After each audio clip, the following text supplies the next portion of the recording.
aadan aniga keligay ima qiyaanin qof kasta ay siyaasad ku shirkoobaan yuu hortaas u qiyaanaa kasoo bilow siyaasadda markii ugu horreysay uu soo galayay aarareedi shaati ninka ugu kalsooni badan yahay buu ahaa shaati guduud ninka uu naftiisa ku aaminayay buu ahaa annaga ururkii baan ku jirnay waa la ogyahay laba nin oo ku-xigeenna ay ahaayeen ninkaana ku-xigeenka koowaad aha aad buu kalsooni goone ugu qabay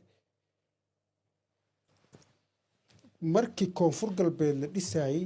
asaa ku yidhi dowladda koonfur galbeed oo 6 gobol ku dhawaaq madaxweynuhu koonfur galbeed shaati guduud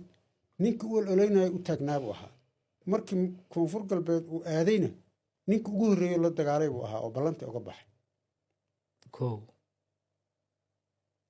cabdulaahi yuusuf markii shirki inta laga noqday oo xagga la tegay shariif xasan yaa inta lagu doortay oo isbahaysi fiican helay shariifku waa tuu cararay oo casmaro aaday guddoomiye baarlamaan baa loo tartamaya cabdulaahi marka wuxuu mideeyey khilaafkii aaraareedii in laga heshiiyo iyuu ka shaqeeyey marka aadan madoobe iyo shaati isu keenay wuxuu yidhi nimayo heshiiye ninkaana wuxuu inkaga faa'iidaystay khilaafkiinee wax isu ogolaada waayahaa la yidhi labadoodiibu u yeeray yaa guddoomiye ka dhignaa aadan madoobi iyo ninka la yidhaaho cabdulaahi yuusuf waxay isku raaceen shaati ha laga dhigo shaati marka xil la qabta adduunka guddoomiye baarlamaan ugu nabca dhaqankiisay bahayd ma jecleen marka wuxuu yidhi maya aniga guddoomiye ma rabii wasiiraan ahaanayaa aadan madoobaan ka dhigaynaa way aamini waayeen aadankina waa aamini waa iga dhabuu dhahay waa u dhardhiganaynaa waa ka dhigaynaa sidii faatixada lagu martay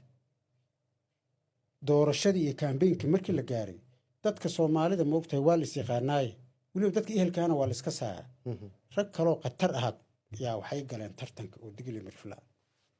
nin kishbur la yidhaaho saalim caliyow ibrow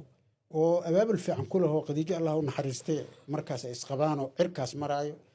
kishbur oo asagana nin fahmo badan ah faahin ah asagana culays xoog lahaa oday fuulay cabdulaahi oo ardisababo joogaa waxaa lagu yidhi barito doorashadii baa dhacayso ninkiina culaysaa la saaran yaa saaran cabdulaahi 9 saac habeenimo wuxuu ka soo baxay ardisababo burkiita ku dhacday waa la ogyahay taariikh waay tan u dhiman doono waay burkiitadii aadan madoobe dartiis ugu dhacday yuu u dhintay qabowgaasuu ku soo dhoofay subaxi markuu soo degay toosuu wuxuu u tegay baarlamaanka markaasuu qof oo la hadlay kuwii tartamayana joogo